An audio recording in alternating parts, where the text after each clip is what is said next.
Regarding the artificial accelerograms, you can run any of these algorithms by going in this panel. And starting from Simqke, you can run it just having as an input target spectrum. And the target spectrum is automatically imported from the target spectrum panel here. So you first have to compute it here, clicking compute target spectrum, and after doing so it will be automatically imported in this Simqke panel. So in this Simqke panel you have to define the signal parameters of the generated accelerogram at the end in terms of duration, time step, damping, and frequency range.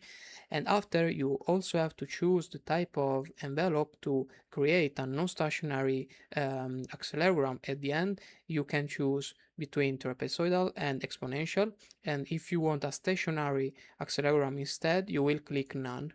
After, you also have to click the maximum number of iterations that you want this algorithm to do. More iterations means better performance, but also more runtime.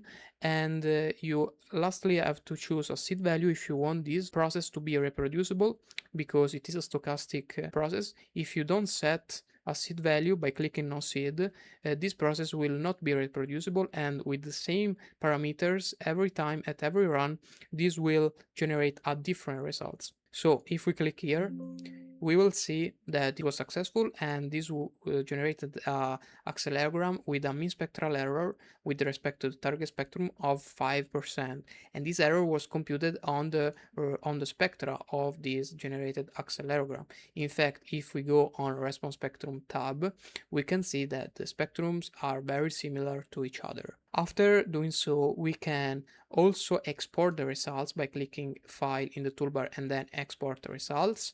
You have to choose a destination folder, for example the download one, and after you click in Save, you will see that this will download a bundle with all the files with the values that we already discussed in the applications.